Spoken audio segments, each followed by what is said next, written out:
out. Yeah. 4th time's the charm of getting a live stream started. As you can see here, we've got a nice stack of comic books that we're going to be looking at today. So these are comic books that I've picked up recently. Wait, I've got a couple more here. Let me just get those into screen. Oh, Archie's down here. Oh, wait, I've got a few more here. Let me just get these ones into screen here. Oh, wait. Let me just, never mind, that's not all of them. Let me just, oh, wait. Okay. There we go.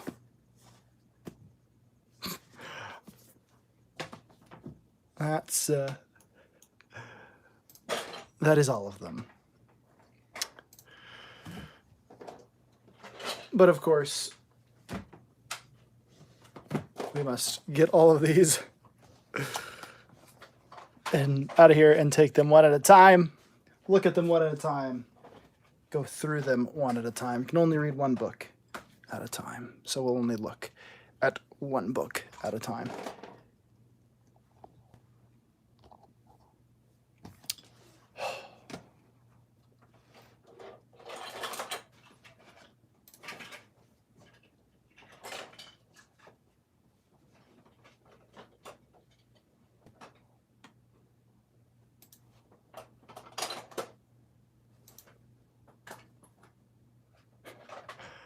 All right.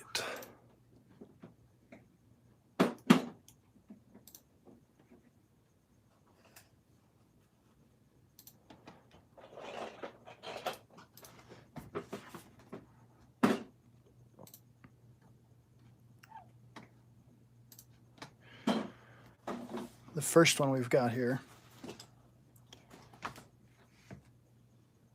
is a Mike Mignola written comic about Batman.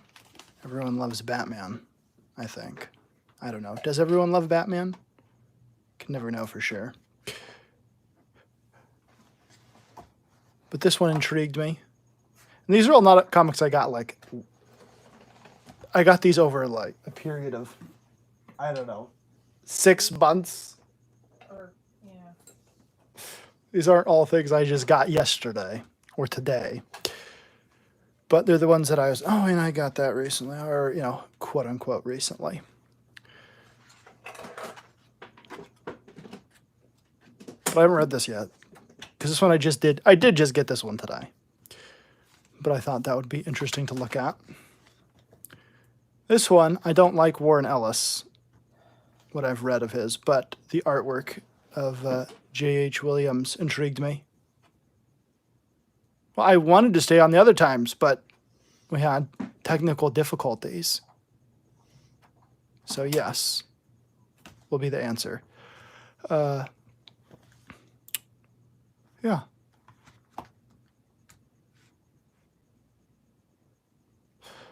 I don't even know. I've never even heard of this Desolation Jones, but it's like a Wildstorm book by Warren Ellis and J.H. Williams. I'm sure it's going to be something I don't really care about, but I was more interested in the artwork, like when J.H. Williams does this stuff, it's black and white or red, but then other parts is like painted and colors. It's like, why do you do what you do, Mr. J.H. Williams? And then this one I thought was pretty interesting.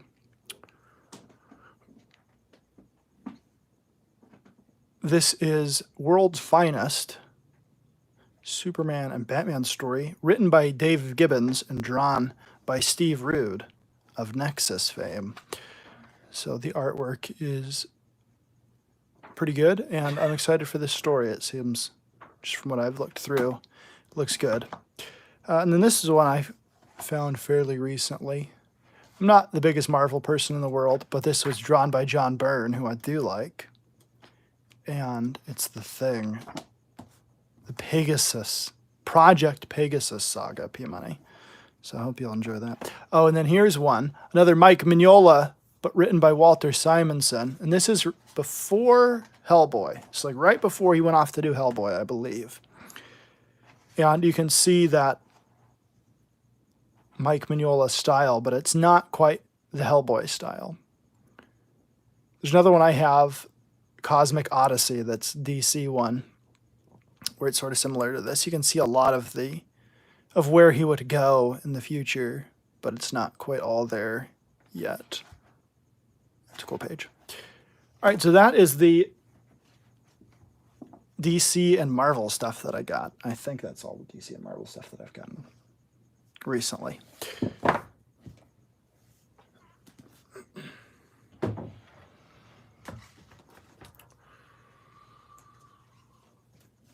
We'll look at this stuff next. Here's some Archie comics I've gotten recently. Jughead's Time Police, the entire cult classic in one collection. These are Jughead comics from the 1980s that are really fun. Obviously, he goes in time. And it starts here with Gene Colan, but he does like the worst, not that, I mean the second worst. This is like the newest stuff. But like the most boring, weird looking comics are the ones that were drawn by Gene Colan, which I think is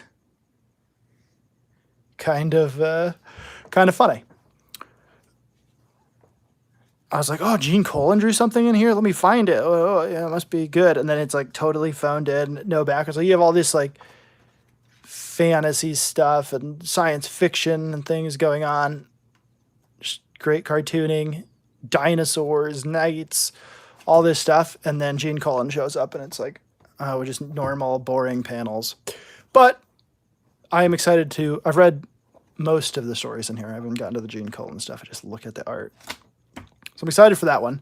But then I'd also found this, which is these new Archies, which are terrible. But I thought, wouldn't it be interesting to read the classic and then read what they've updated it into and see, you know, compare and contrast. Hello, Jeff Ponce, welcome. What is funny about these Jughead Time Police is this is Archie Andrews' like great granddaughter, and her name is his descendant or something. I don't know what time. Great could be. Who knows? But her name is January McAndrews, and she looks a lot like Archie. And Jughead's like falling in love with her, so that's a little strange. But I don't think you're supposed to think about it that much. Then these ones are other Archie things. I like Archie. Grew up reading Archie, and I found these recently for pretty cheap. This one is Archie at Riverdale High. It actually has a story in it that I plan on talking about. It's one that I remember from when I was a kid, which is this baseball one here, drawn by Harry Lucy, who is considered to be one of the better artists on Archie. And then I got this Katie Keene thing because I've been interested in those like in slice of life comics. Like what happened to this? Why are we so obsessed with violence and murder? So I decided I'll get some of these ones. This one's a little different, about a girl and fashion and stuff. So I got those ones.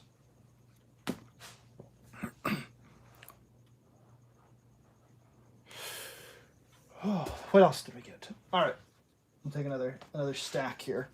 Boom, Space Ghost. This is drawn by Mr. Steve Rude. I think written by him, possibly. Let's see. What does it say? Back, maybe?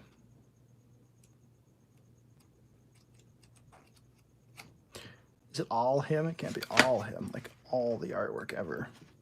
It might be. No, here we go.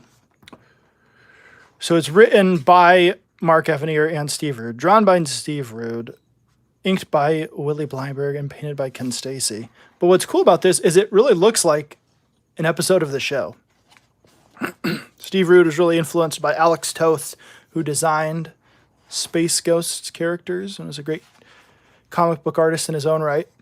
But you see, like, really did a good job capturing the look of the show, and then with the painted backgrounds and these more normal, for comic books at least, characters, it really does look like an episode of the show, and just did a really great job on this. So this one I have read, and it is really quite good. There's another one that was on a discount rack I don't know anything about it other than it's called Oko, and it appears to be a Asian-y fantasy book. It's another one I got today on a discount rack for like $2. So it might have actually been $3. But the art looked interesting, and I like fantasy stuff, and have thought about doing my own fantasy story. So I've been interested in seeing what other people are doing in that vein. This is, so we got that one. Then this is a manga about flying airplanes that I got, but it's not, it's flipped. So nowadays you read manga how they read it in Japan, not entirely, but you start at this side and you go that way.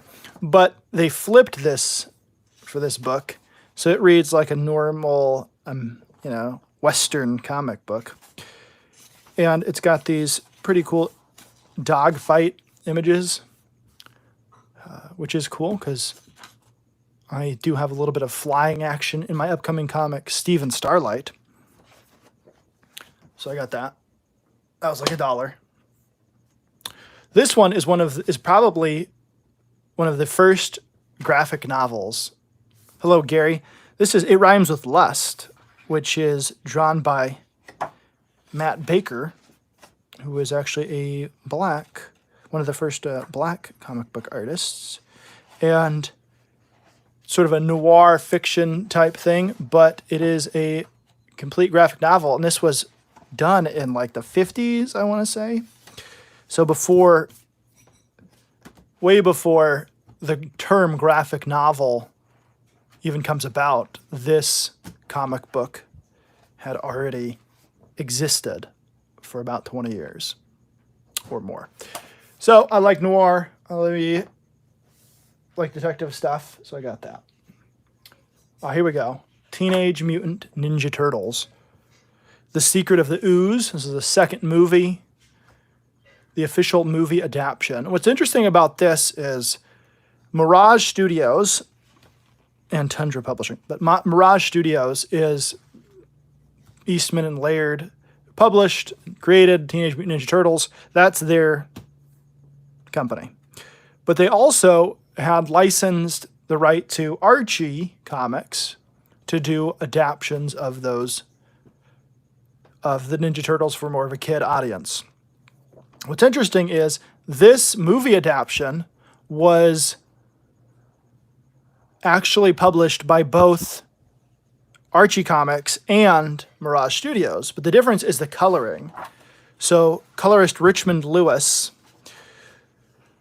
who is most famous for working on David Mazzucchelli's works, actually colored it for Mirage Studios, and you can see it's a little bit different than what you would have gotten from your average comic book at that time.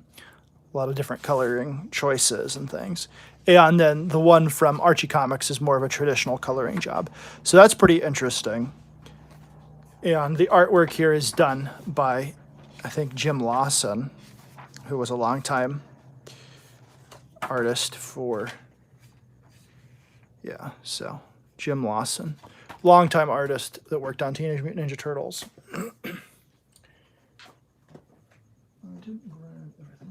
Well, I did get this, which is Judge Dredd. Yeah, The Cursed Earth, Judge Dredd, Part 2. I don't have Part 1, but been really interested in looking at some of this black and white art and trying to wrap my head around how these guys ink this stuff. So in this one, you have art by Mike Mcmahon, which you can't really see his name, Mike Mcmahon, and Brian Boland. So this is a Mike Mcmahon piece. You can see like sort of messy looking and chunky. And then here is Brian Boland, a lot cleaner and just really detailed in terms of, I don't know, realism, but sort of the, if that's what he's going for, but definitely more realistic figures and really well rendered artwork on that from Brian Boland. So that one's interesting to have both of those side by side. This one I found today was also Very cheap. Don't know anything about it. The Adventures of Tony Millionaire's Sock Monkey. What I thought was cool about this was just this illustration is awesome looking. I mean, super detailed, hyper rendering almost, you might call it. And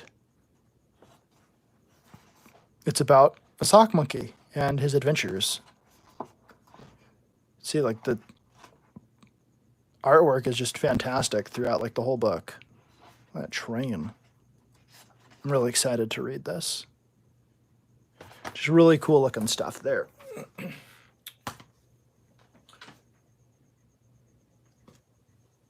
Speaking of Steve Rude earlier, artist on 2 books we've already seen, I did pick this up recently, a couple weeks ago. Volume 1 of Nexus. So this collects the first few stories of Nexus, written by Mike Mcmahon, and of course drawn by Steve Rude. And as I draw a sci-fi comic myself, I've been really interested in looking at other sci-fi related material. And so I was excited to find this in black and white, but wanting to see how it was colored, I also got these, which we have an earlier issue of Nexus, First Comics, which is issue number 21. So I guess it's not too early. You see that classic coloring, nice flat colors on this First Comics paper, which was infinitely better than the Marvel and DC paper of the equivalent time period. You can see the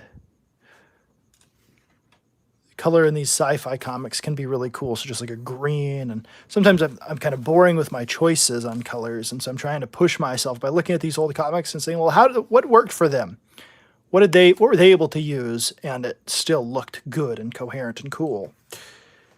And with a limited palette, I think that's kind of fun. So one of the things that is interesting is that's an older comic. This one's a little bit newer, and this one has some computer coloring. So you still have some of that color, but you do occasionally see some highlights and things in this one. See here on his face. These faces, but it's kind of a hybrid. So that's interesting to look at that and compare that.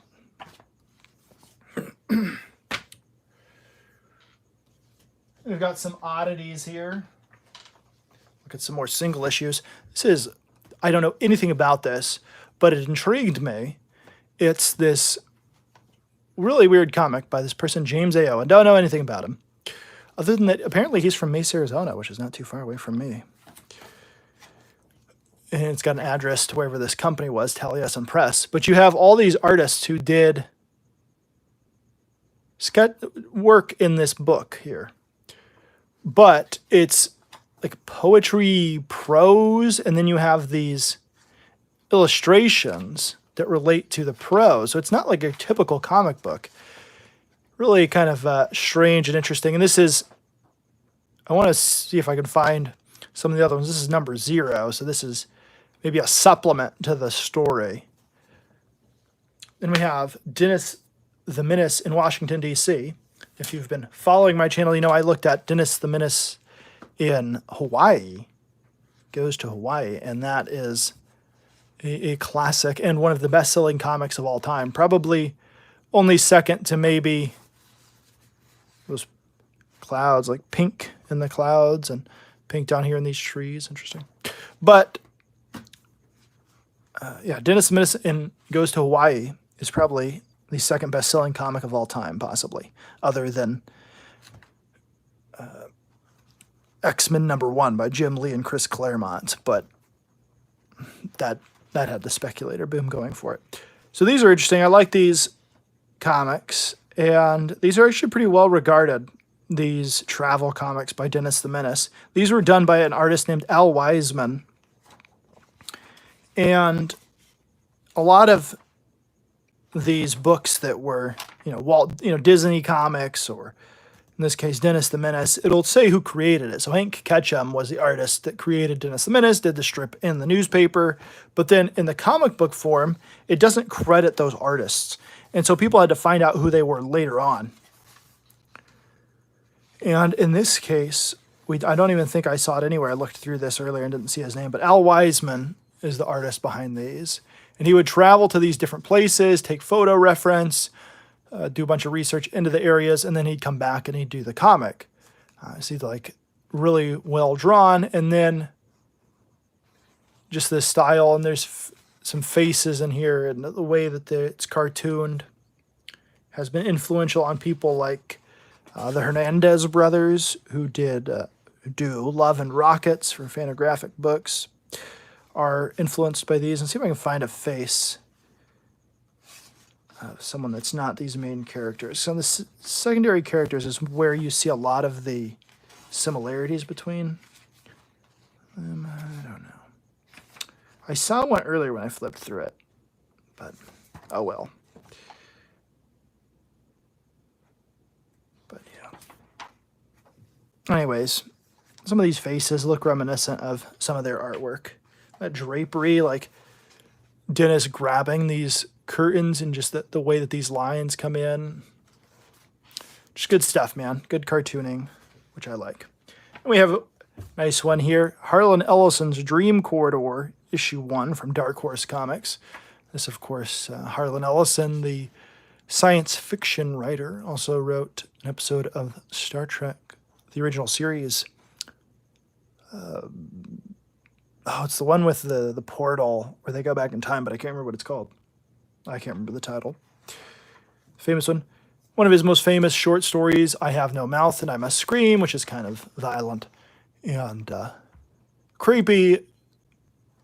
That's adapted here and drawn by John Byrne.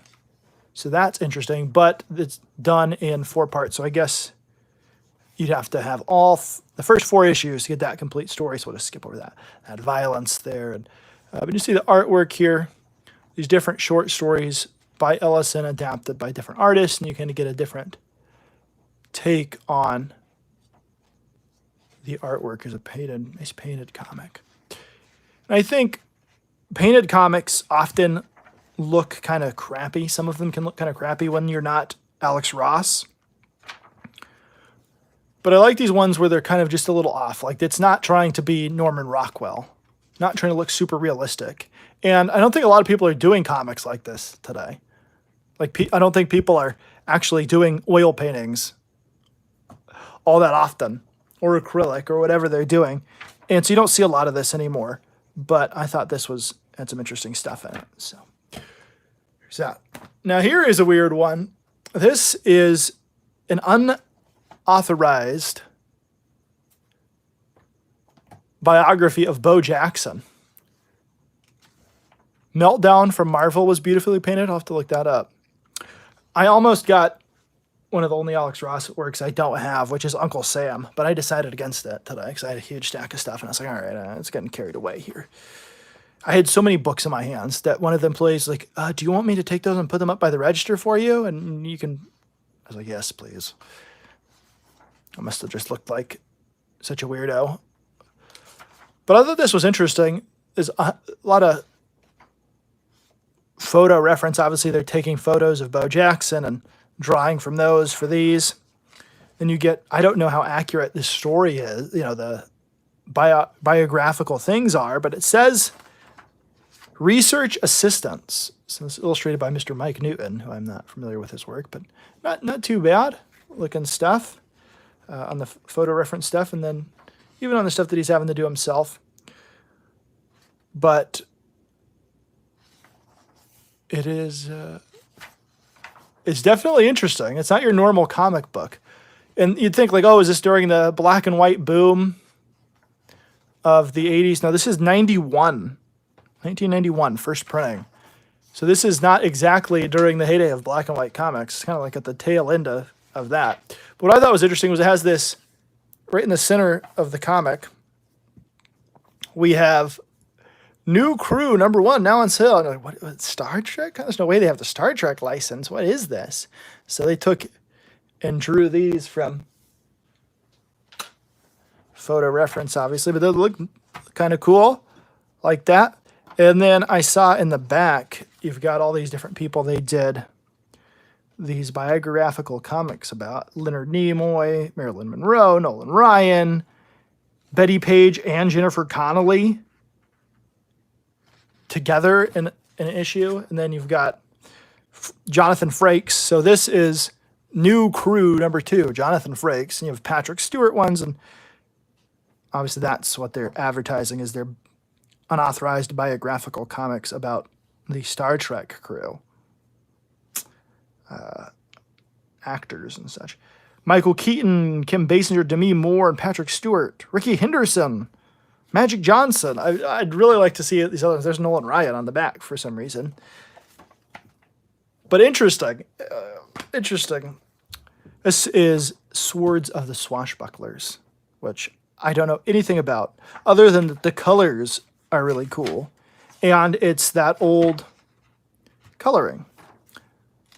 Your limited palette, and it's done really creatively. Vibrant colors and fun, flat, stuff that I'm interested in terms of my own coloring. I like that limited palette and choosing these bright, fun colors. Sometimes I'll have to go through a comic I have by Jose Luis Garcia Lopez, which is Star Raiders, I think, which is a DC early graphic novel. And that one is painted, but it's painted in these really fun, bright colors like this, the classic colors, not realistically, but just in these fun colors. You can see like really interesting choices here. And then here we have a comic from Vortex Comics, The Legends of NASCAR. Another sort of weird one. This is 1992, so I'm guessing this company didn't last much longer. These are adaptations of Lives of the Legends of NASCAR. It's actually really well done, and I've looked through it. I think Lady Vixen also looked through it, and we didn't see the artist on this. But it looks really good. I mean, this is good. These are good likenesses, cartooning, and the car action is really great. I'd really be interested to know who drew this. If anybody knows, I'd love to know. I recently been working on a comic for somebody, and part of that is some cars driving. And I'm not a big car person, but I have had a lot of fun drawing these cars. And I'm considering doing a comic about racing, and so that's why this intrigued me, because here you've got a lot of different ways to show a car in motion, and racers and their gear, and nice low shot here with the car coming, smoke and everything, and these lines coming across. It's great stuff. I also like the colors in this. Excuse me, got a bit of a frog in my throat, as it were. Just really fun looking stuff. And then we got these classified ads. I bet there's some interesting stuff in that. Beachcomber Collectibles. Just 12 miles west of Atlantic City. Complete line of comics featuring Vortex, NASCAR lines, sports cards, non-sports cards, Max, Trex, and Winston Cup. Also carry coins, stamps, antiques, memorabilia, etc. Call this phone number, which I'm sure it's not the right phone number anymore. Yeah, interesting stuff. That car is going off the rails there. But I am not familiar with Vortex Comics, but whoever drew this, really pretty decent artist. I don't know. Maybe look into that more and find out. All right, but we're not done yet. We've got a whole nother stack of comics here. Here is one that's a little weird. Not my usual stuff, but I'm interested in looking at it nonetheless. This is by Jim Mahfood, who is a cartoonist, and you can see here's some interesting sci-fi stuff in here. There's some action, there's some autobiographical stuff, there's some straight up cartoony stuff. Here's like an action movie, swords, samurai looking guy, and mafiosos, and just a bunch of different art styles. So I thought that was kind of cool, and it was $1. It was $1, folks. Here's another one that was super cheap. This one I think was $2. Don't know anything about it. Somebody named Oming, somebody named Berman, and somebody named Beavers worked on it. And then somebody named Avon did the cover. But this is an Image comic called Six. Yeah, Six. and it's a sci-fi comic according to the spine. But you can see something that I'm interested in lately is this black and white art. Working on a book that's going to be in black and white and trying to just get better about spotting blacks and where to put the shadows and all that stuff. And so I've been looking at some of these comics and seeing what some of these people do. It's kind of a Bruce Timm look here on some of these figures, which is kind of cool. We all like Bruce Timm. All right, let's look at some more black and white comics. Skip over those ones here. Here's a great classic one. NEC's The Tick, or should we say Ben Edlund's The Tick. Omnibus. This is the first little stories of The Tick, who is also right here. There's The Tick. Here's his little balancing wall. We'll just put him on that and spin him around. That is, of course, a Taco Bell toy that I had as a kid, lost at some point, and regained when I saw it in a comic book shop in about 2011, 2012. And I immediately purchased it. I saw it there in the bag, purchased it, and opened it right away. But I like The Tick. Ben Edlund was a pretty good cartoonist. He didn't do too much in comics after this. Did some, but mostly he draws The Tick, and then he just does the layouts and scripts for The Tick. He also does layouts and some of the artwork for some of the other comics in the NEC. I think Paul the Samurai also has some Edlund, at least writing and doing the blots. But you can see here is a parody of, which Gary hates parodies of Frank Miller's Daredevil, so we won't focus too much on this. But this is, of course, a parody of Elektra from Frank Miller. And you got these ninjas and everything. And The Tick. It's good stuff. There's also parodies of Superman in this as well. But there's a nice painted cover here on the back. But there's also this, I'd like to see this full artwork. You see here, the inside pages of this have this really cool piece of artwork from Ben Edlund. I'd like to see that without the pages in the way, just the whole kit and caboodle, because that is really cool.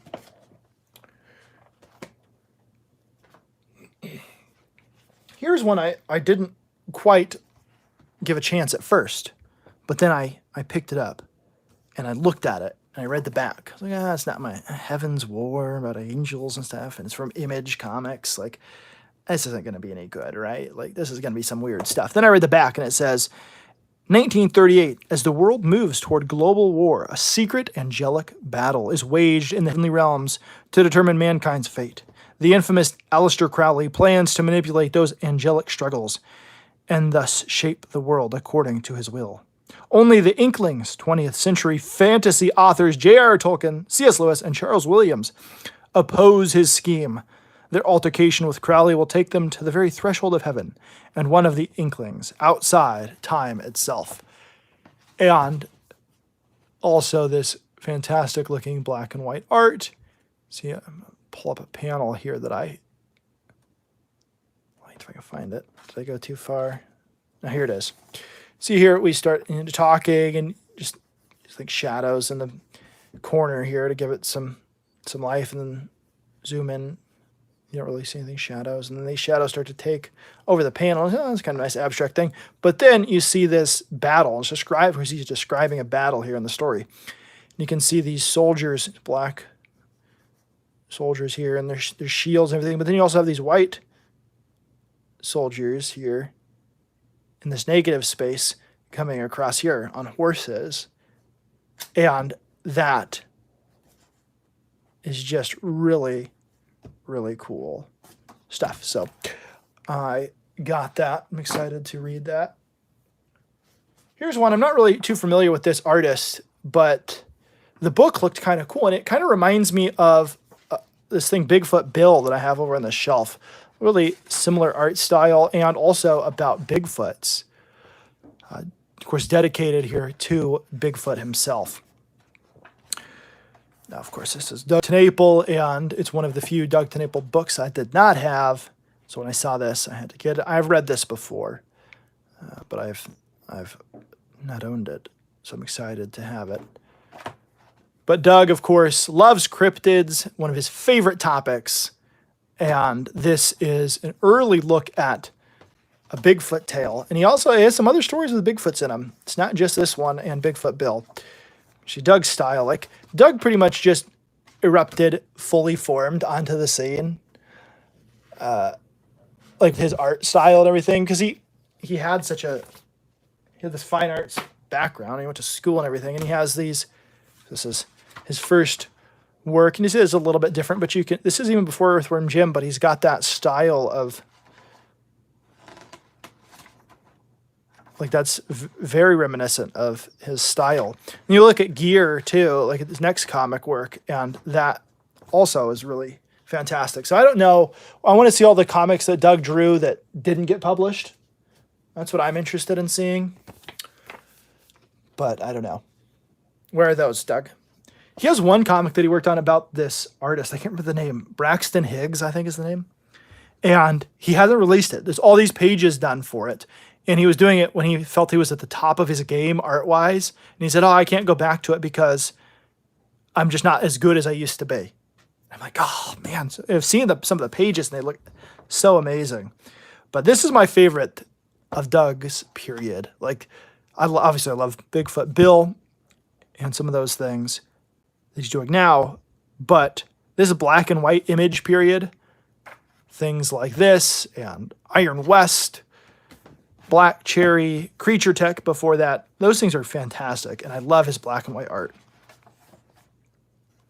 There's very few people that I think books look as good as Doug is doing black and white. And one of them is in the chat right now, Gary Shipman. All right,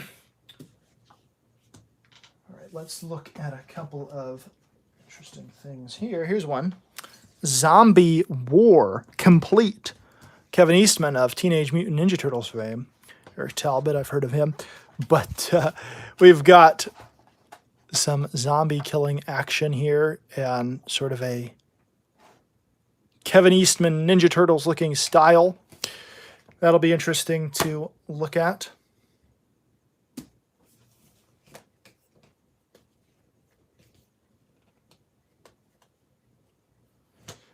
A lot of this stuff was on clearance, like $2, so that's why I pick it up. Like that zombie war thing. I was interested because it's Kevin Eastman, it's sort of cartoony, and the colors are newer colors, computer colors, but on an older style of artwork. So that's very interesting to me. But here's one that's Keith Giffen scripted. Super Patriot, which is Eric Larson's creation from his Savage Dragon universe of Image. And Keith Giffen does the plot and the storyteller, which I think is him probably doing the layouts. You often see this with Keith Giffen. He did it on Ragman as well, where he plots it and does the layouts, and then somebody else does the actual drawing. And so I'm guessing that's what happened on this one. But kind of interesting in that you have a lot of this sort of Savage Dragon looking artwork, but it's not Eric Larson. And that's interesting to me. So I got that because it was $2. Here's another strange one I don't know anything about. This one I really don't know anything about, unlike Doug. Salimba. Stephen Perry and Paul Chadwick do the art in this one.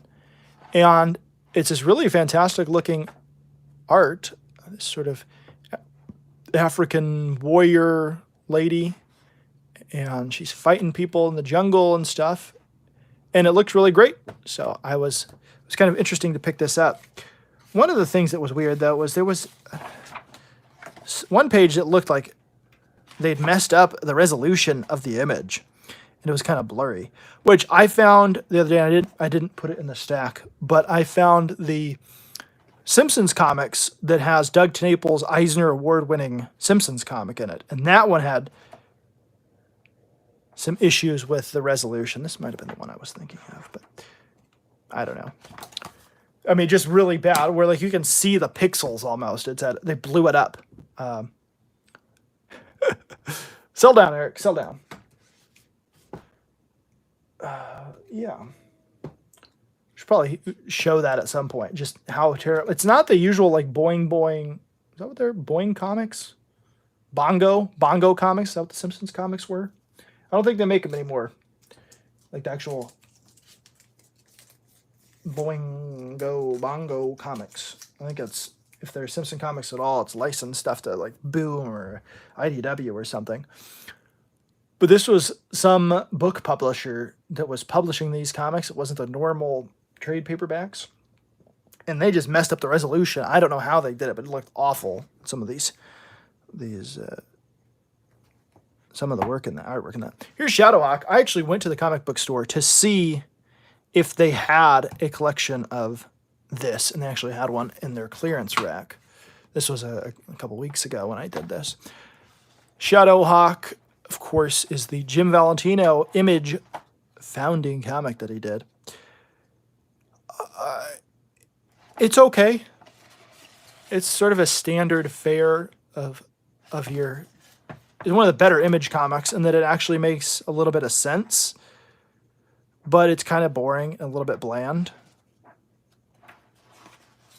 Where was that Image style, like 9 panel page? There you go. Look at that. That looks like it's from Image. Like, did Todd McFarlane draw this? How many? 4x4, 12 panel page. It's interesting. There's some interesting stuff in it. I think Valentino is a pretty decent cartoonist. It's got crossover with Spawn here. And there's this one image, which actually towards the back here, that I think looks pretty good. It's going to be, there it is. This one, something about this swirl of this, sort of the energy pulsating from her as she gets her powers. The way the coat swirls here, it looks, I really like that. But so much of it is just kind of a little bit boring. But I read that. It was sort of interesting. Here's one. Licensed. I don't know. We call it a licensed comic. I mean, basically, Dynamite contacted fantasy author Brandon Sanderson and said, do you have anything unpublished you'd like to publish with us in comic book form? So White Sand is a novel that he wrote that he's never published. He doesn't plan on publishing. And this is the only way it's been put out, is through this comic book. And I found this at Goodwill for like $1.29 or something. The artwork's actually pretty interesting. Really open lines, not a lot of spotting blacks or anything. It's in some ways your typical comic from today, really good looking. But then you have these. Somebody took a lot of time to draw these. This isn't like somebody just phoning it in. And again, fantasy comics. I like Brandon Sanderson's work, so this was right up my alley to pick up for $1.29. All right, we're getting down to the end of the pile here. Here's one that I found recently that I wasn't aware of, but this is James Robinson. So P Money was talking about Starman earlier. James Robinson wrote Starman. Saw that James Robinson Starman Omnibus today. I did not buy it because it was out of my price range. It would have cost as much as all of the other stuff I bought put together. More than that. I really like this. Look at this art. This is, of course, by Paul Smith. Artwork. X-Men artist. Paul Smith. More fantasy stuff. And this is a little girl detective character. I'm interested in these kind of different stories. I'm not sure I want to do too much superhero action, personally, as I didn't grow up reading those. I don't have much interest in telling those stories. But something like this, little girl, magic, dragons, really kind of cool. And this is interesting too, because you have some of these classic colors, but then you also have the computer coloring, just adding a little bit of flair to some of the panels. Not some of them are look a little bit flat. I mean, in a good way, like the flat color on some stuff. And you've got this awesome background here, which just love that sky. So that's exciting. And this is actually the not just a regular hardback. This is a library edition, the library binding, which I love library bindings. So I was excited to have that. And here's some ones recently that I got. I read this one already. Jack Kirby, The Epic Life of the King of Comics by Tom Scioli. And this is a biography of Kirby's life. Most of it taken from research of what he said in interviews and what information there was about him that he put out. So it's at least Jack Kirby's view on things. And then an interesting portion of this is when he goes to Marvel in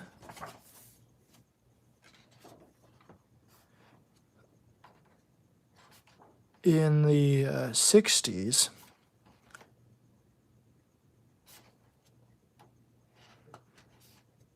And he shows up and he says, when he showed up, Stan Lee was crying. And this whole comic is told through Kirby's point of view until this scene. And then you get Stan Lee's point of view. So this is Stan's recollection of the events leading up to when Kirby walks in the door at Marvel from having left DC, and he sees Stan Lee crying, and they're going to be shutting down Marvel offices. They're carrying out furniture and stuff. And Jack Kirby comes in to save the day. And Stan Lee's recollection is that an artist that he was really great friends with, whose name is Joe Manley, had just died. And that's why Stan was crying. It wasn't because he was just some wimp or something, according to Stan Lee. It was because this guy died. And so you get Stan Lee's perspective here about why, all these things. It wasn't just that Marvel's about to close down. His friend died. He's about to lose his job.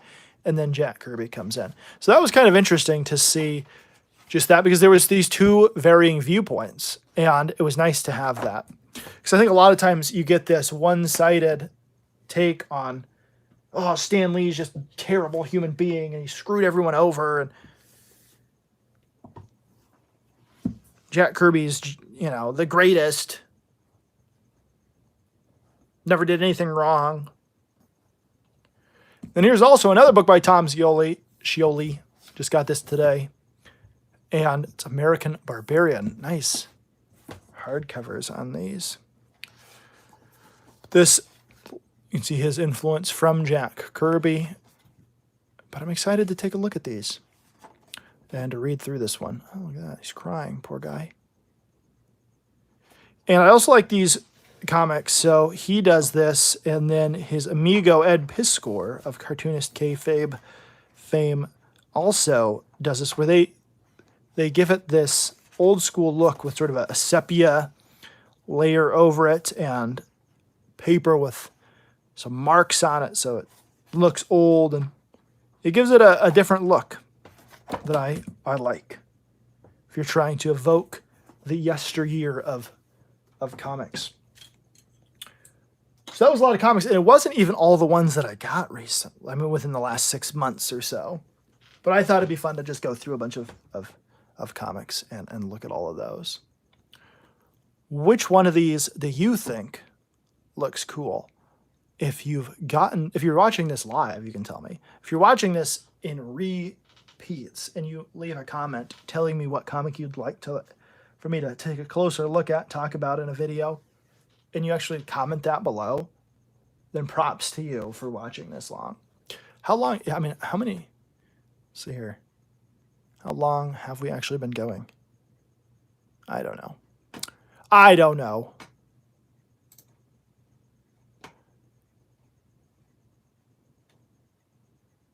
Almost an hour, 50 minutes or so. That's cool.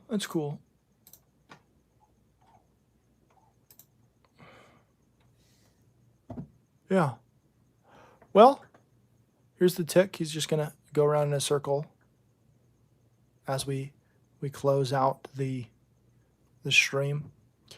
There's not much else to say other than that those are the comics that I got recently. Huge, giant stack of comics here. But recently, I mean like the last 6 to 8 months. Anyways, yeah. Thanks for watching. I'm glad that you guys that like this content. Tell me you like it, because I did get a comment today saying, oh, I don't really like this content, so I'm not going to watch it anymore. I was like, well, thanks for letting me know. Which I mean, I guess that's the polite thing to do. I don't really like, I liked your political stuff you did on your other channel. I don't so much like the comics and things you're working on. So I'm not going to watch your videos. All right. Thanks for being a polite person. Anyways. Alrighty. We did say P Money. Should we wait for P Money? I don't know. I don't want to wait for P Money. He's the worst. Just kidding. He's not the worst. He's the second worst. Let's look through this. What comic should we look at? Something I've read. Shadowhawk. Yeah, that's what we'll look at. Shadowhawk. No. Doug Naples' Flink.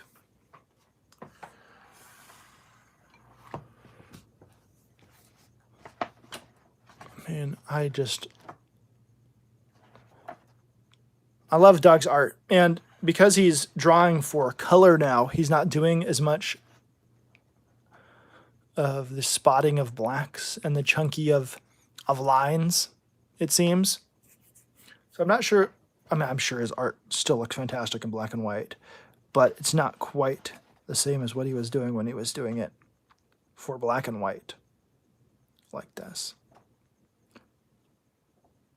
So these different periods of Doug's artwork where you have this earlier stuff for Image period where it's all black and white. Then you have the Scholastic period where he drew it on the computer and it's in color and it still looks fantastic, but it's not quite the same as this. Like, you see, it's got dreads here. Kind of reminds me of Bigfoot Bill's daddy, if you haven't read that. Kind of got a similar look there. Doug draws kids really well. And it's not just because they have like a big head on a little body. Like that's the easy way to do it, like little Archie way. But this, it just looks like a little kid. Like the features, the head, or big eyes, little features, but so many of Doug's characters have big eyes, so it's not like they're unique in that fashion. I don't know, he just really knows what he's doing. Psst. Yeah.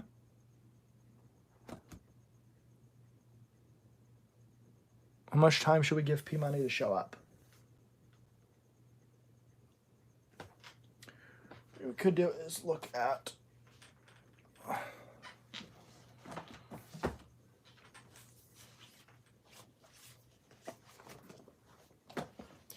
The Tick Omnibus, because I have read this.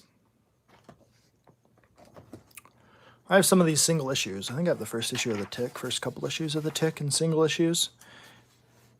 And what I want is, I think they've got advertisements for some of the other books. Maybe it's in the back.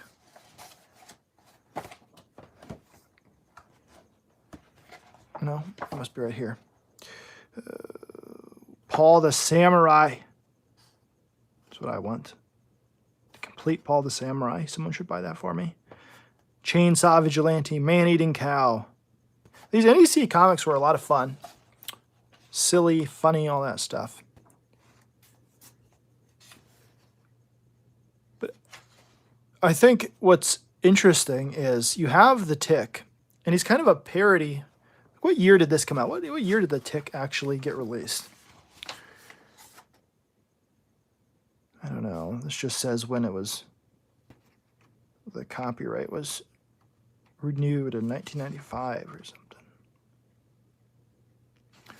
But it's a parody of the dark and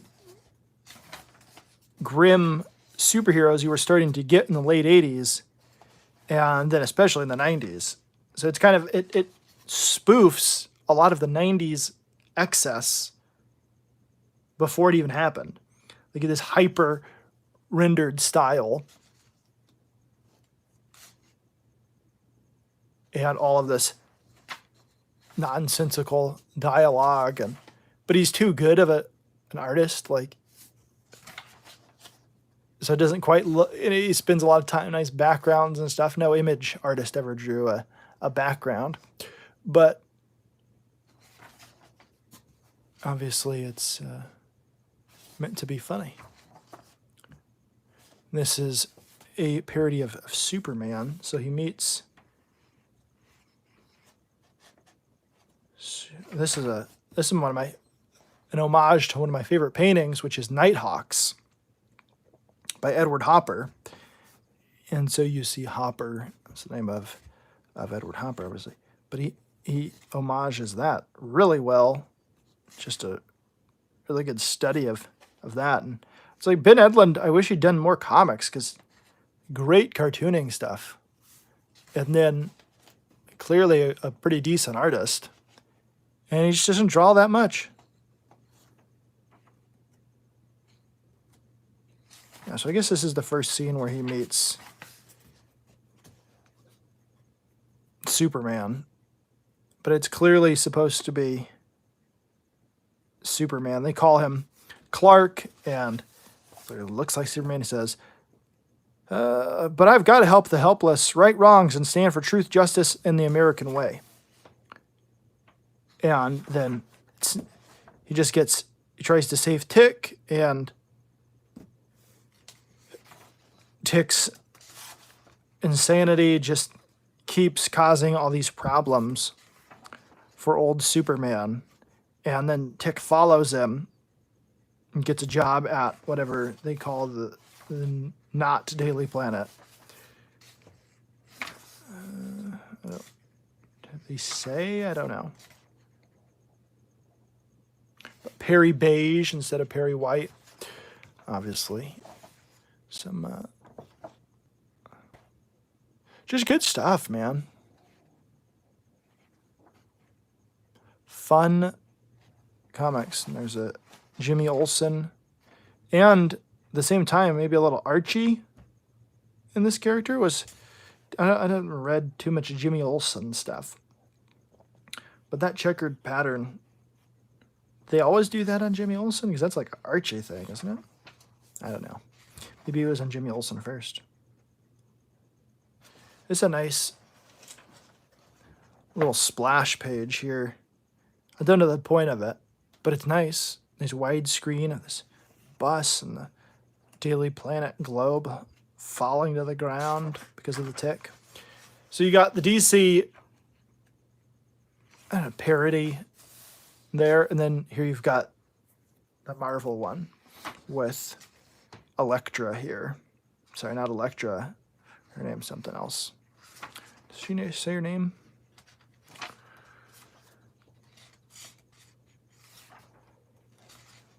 I don't know. Somewhere she said it. Like the lighting on this guy is really good. Ben Edlund was a good artist.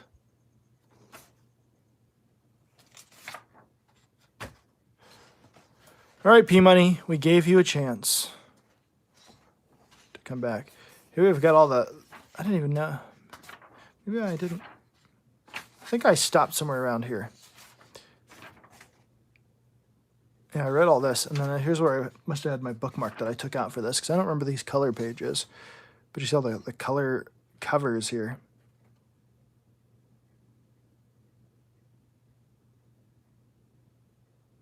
Tales Too Terrible to Tell. EC, that's interesting. The Tick story written, penciled, and inked by Ben Edlund. NEC's tribute to the classic horror comics of the 1950s appears at last, including it as a new 4-page horror story starring the Tick.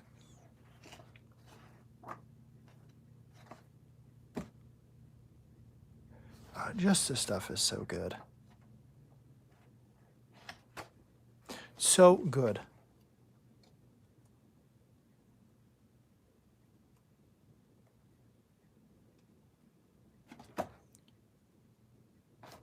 Anyways, we gave P-Money a chance. He let us down. So next time you're here in the chat, and P-Money is here, Everybody let him know that he let us down. And P-Money, in order to make it up, has to find this comic, The Legends of NASCAR, number 13, from Vortex Comic, which was $5. That's the thing about these, like, super indie comics like this, is they were so expensive. Like 91, $3, $3.50 Canadian. Here, I mean, these people for NASCAR weren't worrying about Canadian, but $5. $5. If they had been 50 cents, I would not have paid for. If they had been 75 cents, I would not have bought these. I'm kind of sad I paid 50 cents because the old half-price books that I used to go to that is now closed for no reason because the store is completely empty, and they wanted, half-price books wanted to keep that store open, but the landlord didn't want them there or something. I don't even know all the details. Anyways, regardless, had a 25-cent box with all kinds of great stuff in it all the time. Every day I went there, there was awesome stuff in there. And this one has like, you saw the books I got, hardly anything, and for 50 cents instead of a quarter. But I'd really like to know who does this. NASCAR Adventures. Don't miss a single issue from Vortex Comics. That might be interesting too, because we got the Legends of NASCAR. Not even sure who this one's about.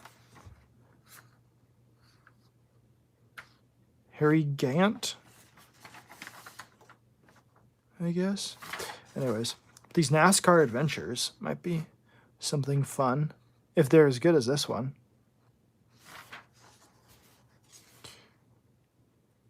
In terms of the artwork. Classified ads. Georgia. At least they knew their market, huh? Let's see. Oh yeah, it's mostly racing stuff in here, which is interesting. It's not like there's cards and things, but racing collectibles. There are advertising in here. Not usually in the classifieds and comics, you see a lot of people selling comics, but not as much in this one, I guess.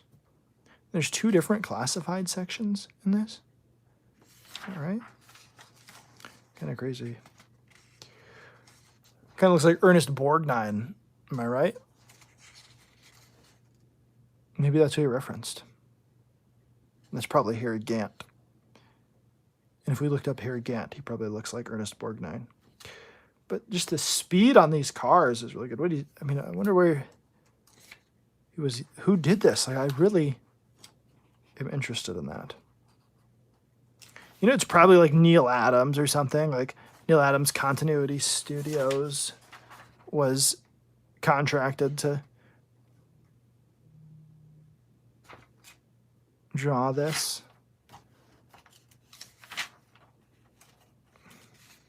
I mean, just look at all these classified ads. There's a lot of ad space in this.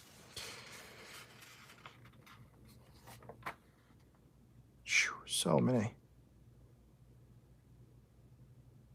Never knew there was so many racing collectible stores.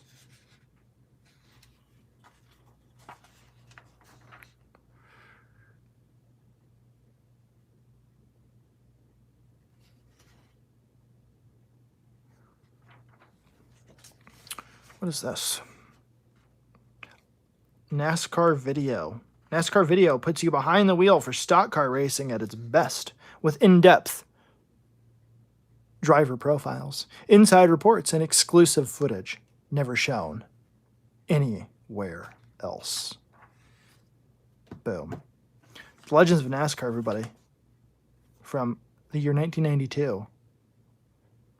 Let's mail this off to this address, Vortex Comics. I'm sure it still exists, and we'll get our 1993 Collectors Series. Will feature issues 14 through 19 of the Legends of NASCAR. Just $25 for a subscription to get all those for our $5 comic. This is Willie and Espo down here. Wiley and Espo. Ring any bells to anybody?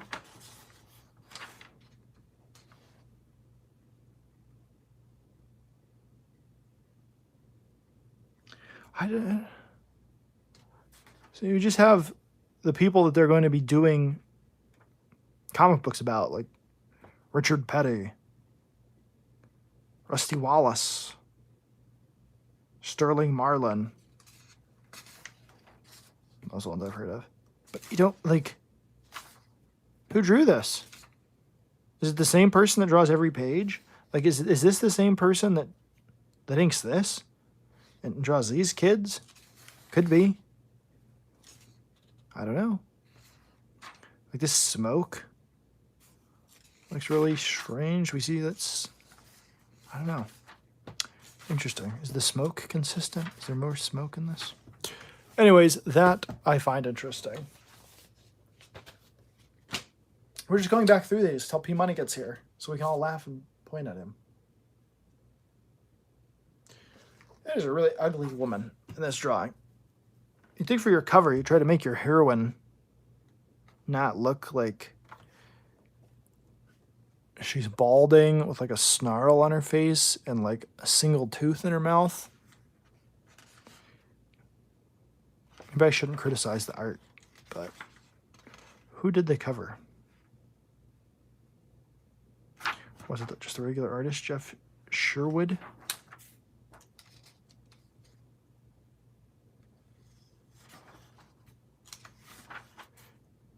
It's just the style. She's like got this weird hairstyle, this crazy widow's peak going on here.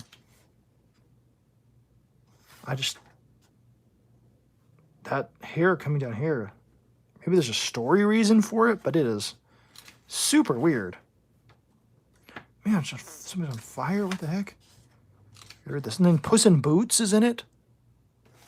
Here's something unusual. Like, you don't see this often. When was this made? 1986.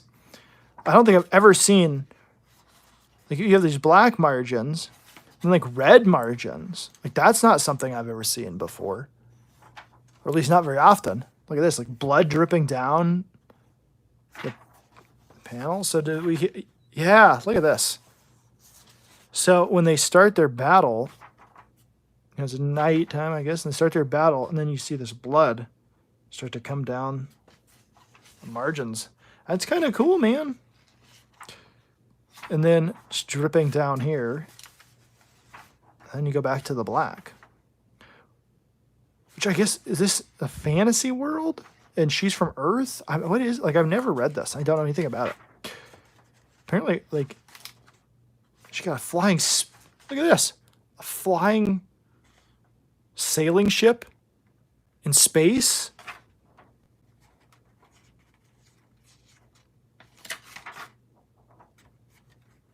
They shouldn't have this, like, terrible hairstyle. Makes her look like she's balding. Anyone read this Swords of the Swashbucklers stuff?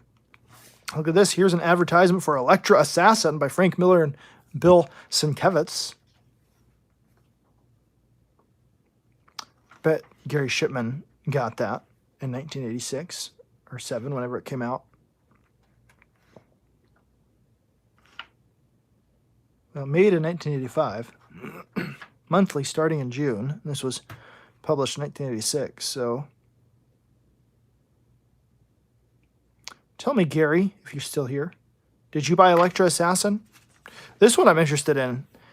I don't know anything about it, but you got this hairy-looking monster, like puka, maybe a tail here, and bowler hat, and a cigar, reading a paper, Moon Shadow. Just believe, and the magic is real, from J.M. De Mateus and John J. Muth. That one I'm interested in looking at. It's one of the reasons I like looking at some of these comics from a time before I was really looking at comics at all, reading comics, or before I was even born. And then I can see these comics that I'm not familiar with, like Moon Shadow. Like, when would I have ever heard of this unless somebody told me about it? It's interesting. Well, you're finally back, P-Money. Thank God. We waited around for you.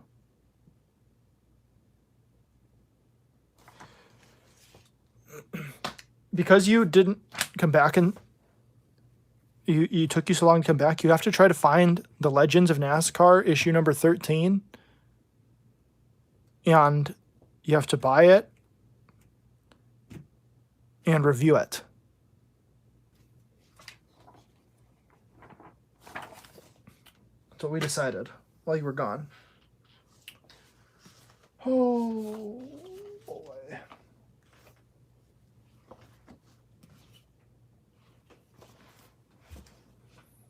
There's a lot of comic books here. We sure looked at a lot of comic books. Look at this Space Ghost again.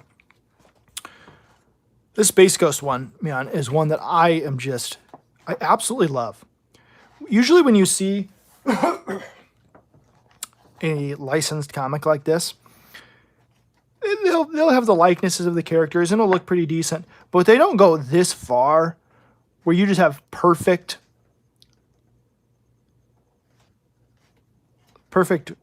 character art and then these painted backgrounds that make it look like you're watching the cartoon or like a great episode of the cartoon. And Space Ghost got a bad rap with the whole Space Ghost Coast to Coast thing because now for a certain generation, he can't really be taken seriously at all. And he's a great design by Alex Toth. Great looking character. In space, he's a ghost. It's fun. This is the final model by the Ghost Master himself, Alex Toth, who designed Space Ghost. And I think it shows, yeah, here's an earlier design. It's a good comic, P-Money, calm down. But here's an earlier design, and he definitely perfected it later on. But that's kind of cool. But Hanna-Barbera, Alex Toth worked for them. This is a drawing from Steve Rude's sketchbook of Jan, one of his sidekicks. Pretty good figure work there. But a lot of life in these drawings. Especially one of the things that I really liked was there. That monkey's really good too. Cute little monkey drawing. Is when you get introduced to those two characters here in the beginning of the book. They're surfing. And this panel, like just the motion of them on the water, I think is just great. Water spraying up behind them, and he's leaning forward, she's leaning back, but they still both look like they're going for. That's great. I like that. Space beach. Good stuff. We have not seen this. This is the Comico Space Ghost comic by Steve Rude, who helped write it and drew it. And he was a big Alex Toth fan, big admirer of Alex Toth, and he sent Alex Toth some of the artwork he did for Johnny Quest that Alex Toth had worked on, but did not do the designs for. That was Doug Wildey. And Toth wrote like some mean, nasty letters back to him saying how terrible he was at art and how he should just give up. No, he didn't really say that, but he's like, oh, you need to work harder. You're doing a terrible job. And just destroyed him. You can find those online. Here's another one that we should, might be fun to look through again. But this is Walter Simonson and Mike Magnola's Wolverine, the Jungle Adventure. Tall jungle woman and Wolverine here. But if you compare this Mignola art to Hellboy, here he's still, it's not quite that Hellboy look, but it's real close. He's starting to get there. But you wouldn't see someone in this like three-dimensional. All these shading, all these muscles and stuff. It wouldn't quite look like that in a Hellboy comic. too much color, not enough shadow. But then you see something like this with old Wolverine there, and that certainly looks like it could be. What's going on? Oh, it's skipping around. I don't know what that was all about. What else have I been reading? I've been reading some 70s Justice League. That sounds like fun. Right up there with Starman. Oh, speaking of Starman, you were gone when we looked at this one, so I'll pull it out of the... You can watch this over if you want to go through and see everything I got, which is a huge stack, P-Money. So, James Robinson. He wrote Starman. And he also wrote Leave It to Chance, Book 1, Shaman's Reign. I started this. I've not finished. I got a couple pages in, and I'm really excited. Then I got busy, like I always do. But I really love this art. So I'm excited to look at it. And James Robinson's not the worst writer, I guess.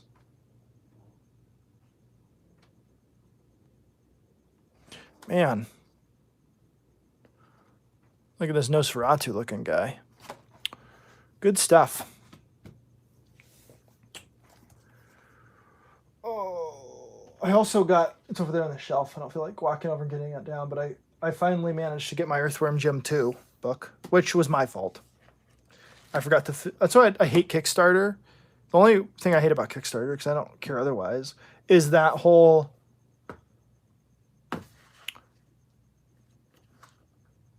filling out surveys thing. Like, I get charging at the end of the campaign. That's fine. I don't care about that. But the whole filling out the surveys thing, like, I got to go back on when the campaign is done and fill out a survey. Why? This manga, I got it because it says 1 here. I was like, oh, it's the first one, but it's the 5th volume of this manga. But the company that was putting it out at the time was called Comics One. Ugh. I don't think I would have gotten it. But I gotta be careful with this one.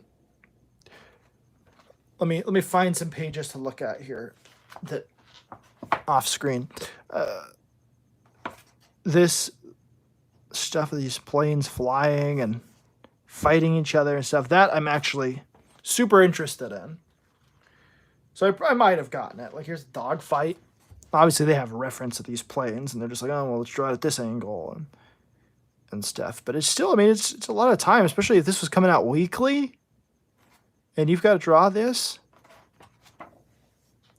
That'd take me like a month to draw one of those, right? Man, look at this page. Yikes. I mean, how do you even conceive of... I have a hard enough time drawing just an airplane like this, but then to deconstruct it and draw it exploding. And like, if I took all these pieces and I put them... Like, could I put this plane back together? Like, is it that correct? I don't know. That's a really great explosion. That is a great page. I reread another James Robinson, Cry for Justice. Now that was a depressing read. I have not read that.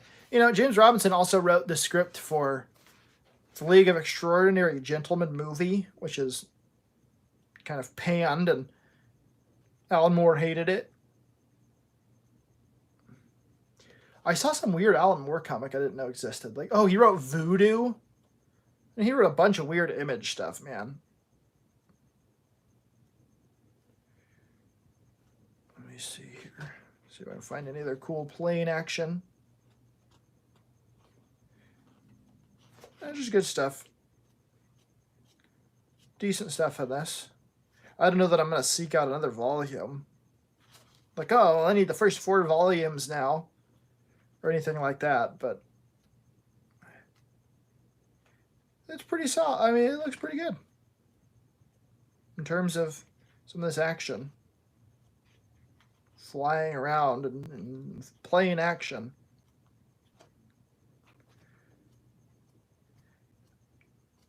The only issue I have with it is that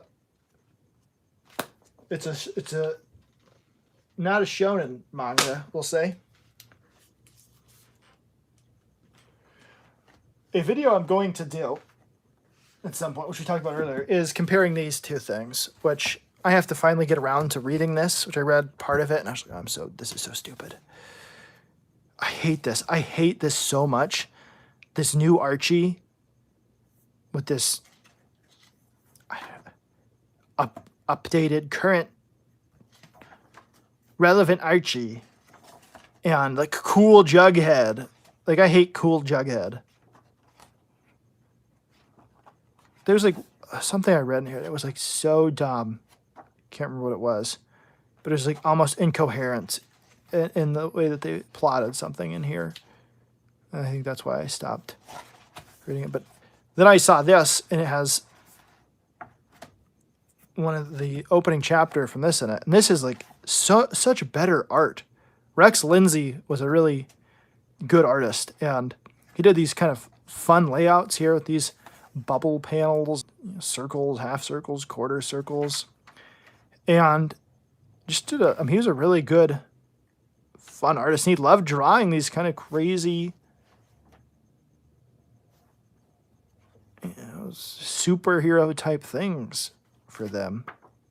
Just good stuff. But now I've got to go back and read Jack Kirby looking. What was that? Where did that go?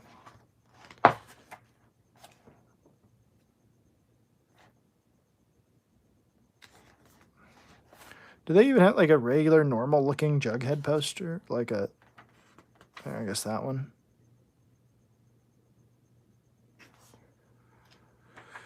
Anyways, I don't know about this nonsense.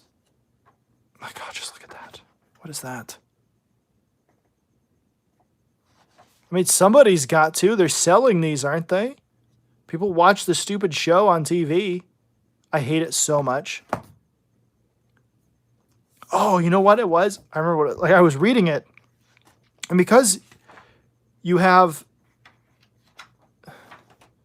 these new designs, right? Like, oh, this is Betty. That's obviously Archie. And this is Reggie, I guess. I don't know. But then you get this character who looks like super androgynous. I was like, who is this? And they didn't say the name of the character. And he's just talking to this person. I was like, who is this character? Like, is this a new character? Like, who is this? Like, Pat-looking character. Like, is this Pat from SNL? Like, what is this? And it doesn't say the name of the character until, like, much later on when it's like, oh, Dilton, did you finish what you were doing? And I was like, that was supposed to be Dilton? Like, that nerdy character? It doesn't, that's a problem with changing these designs so much. As like, this is what he's supposed to look like. And when the character comes on screen, in case it's the first time you've read an Archie comic, you have the character say, we're trying, Dilton, so you know who this character is. Like, am I supposed to just know? Like, pick up this comic and know who the character is? Introduce me to the character here. What's their name? Especially when they look like super androgynous. I don't know if it's a boy or a girl character. Who are they? Awful. Let's get some good Archie here.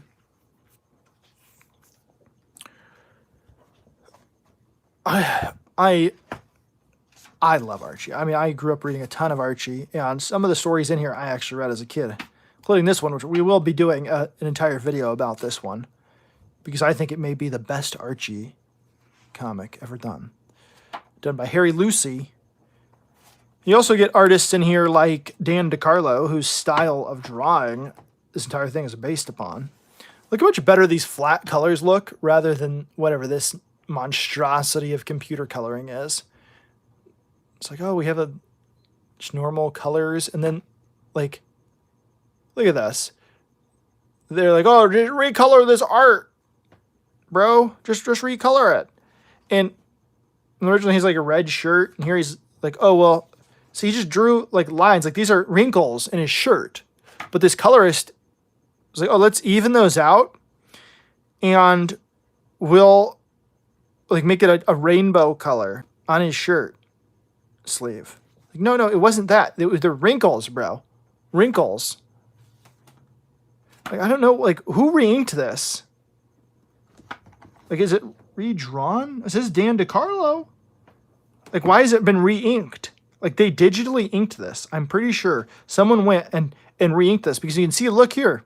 Not only does he even out these lines to make random pattern on shirt, but you also have the arm here. See that ink? And then look there, it's different. And his arm's smaller. Like unless he drew this image twice, which I guess is possible. There's like differences but similarities. I don't know.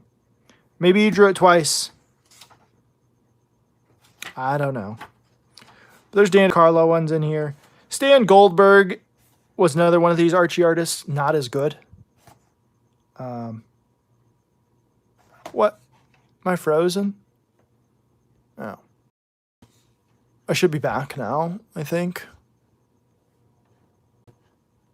Apparently I was frozen because it's telling me my battery is super low, like 10%. So we probably won't be up for very much longer. But Stan Goldberg is probably the worst one of these guys. But even he's better than what they do now. There's just something about the girls' faces, especially when they're far away. These ones aren't that bad.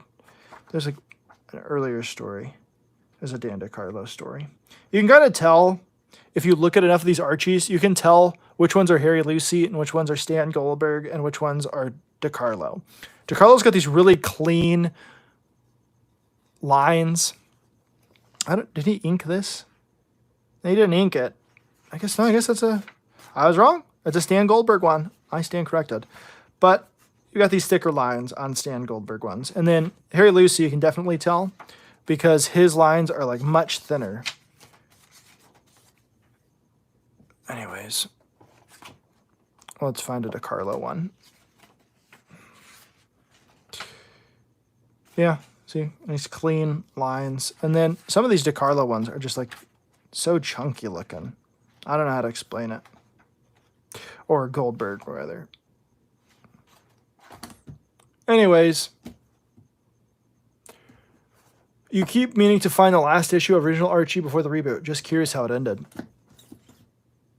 I think they still do normal Archie, don't they? They still sell like digests. I saw them at the comic book store. They still like a newer one. But I mean, Archie died in like 2010, 2011, somewhere around there. I have no interest in any Archie after that period. And even if you go back to like the 2000s, there's some really crappy looking computer coloring that they were doing. And it's like, no, dude, just do flat colors. It's Archie. I don't need to see highlights on Archie's face with your crappy computer coloring. It's not like they just put like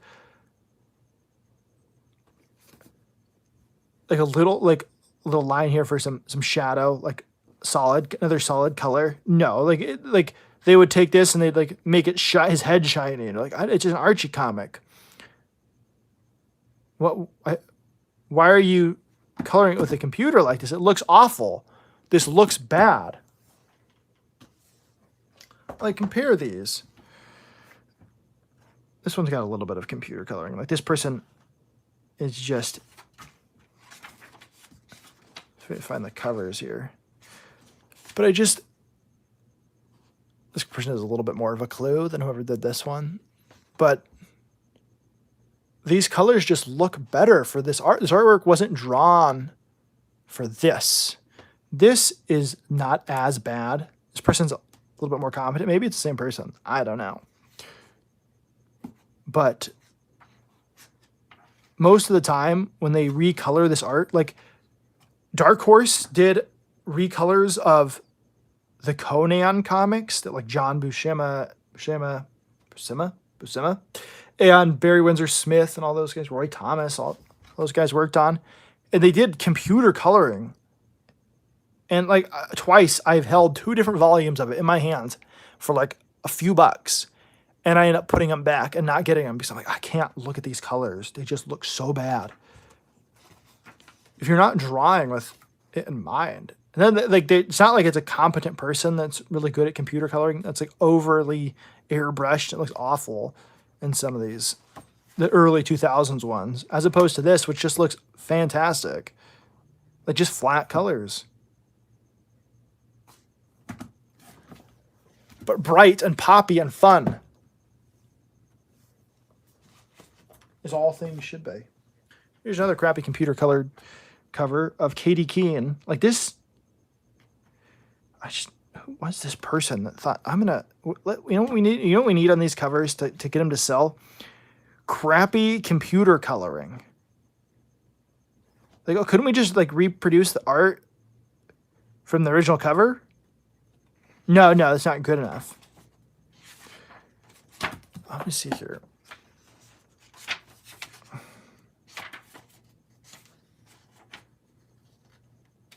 Okay. Something interesting in this one, the Katie Keene one. And this tells you where Archie's at today, as P Money was saying earlier. Katie Keene has a trigger warning. This book contains some material that was originally created in a less socially sensitive time in our society and reflects attitudes that may be interpreted as being unacceptable today. The stories are reprinted here without alteration for historical reference. I guess because she's a girly girl and she likes dresses and fashion. I don't know. I haven't read it yet.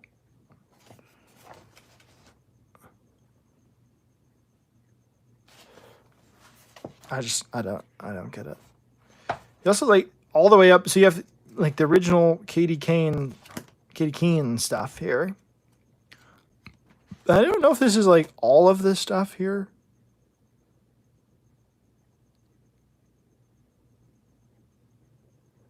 I don't know, probably not, but you get stuff through the 80s.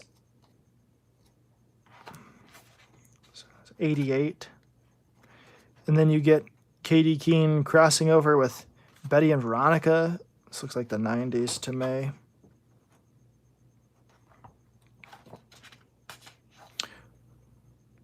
Cheryl Blossom. She just does not fit in this world. Look at her. She's totally doesn't look like a... 2005, I was wrong. I was wrong. 88 and then jumped to 2005. Still, I knew it was after the 80s and 90s. And then 2008. This, I don't know. Look at this, and then it's like superhero stuff. Like, what is this? What did they do to you, Katie Keene? Wait, you had a story in 2008, and then you went backwards to 2007? Why didn't you put it in chronological order? It's so weird. Anyways.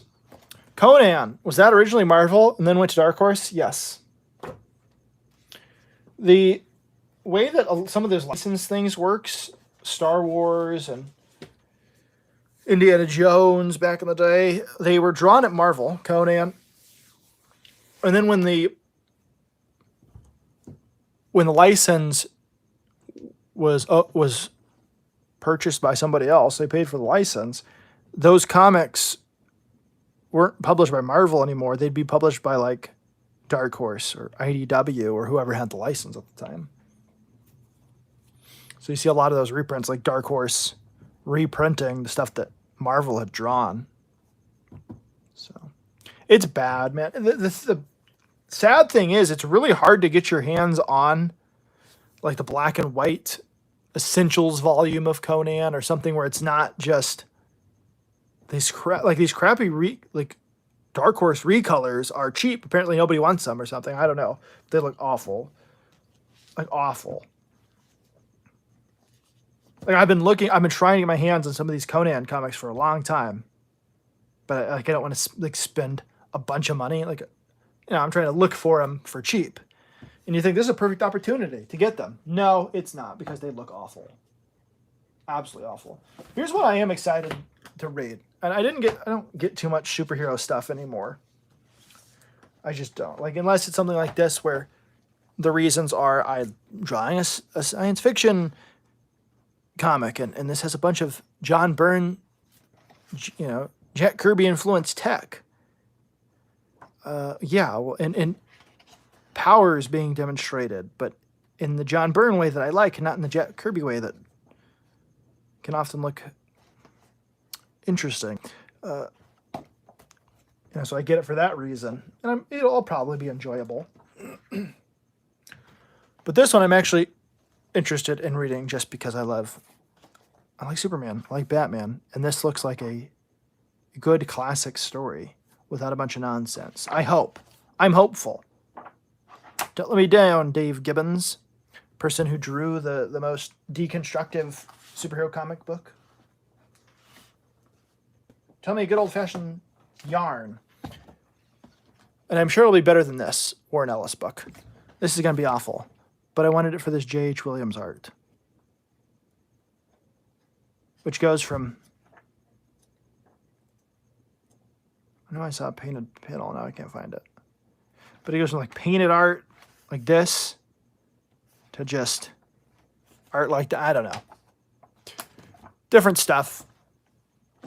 Anyways, you just remember Conan interacting with like Wolverine and others? I don't know. I've never read them.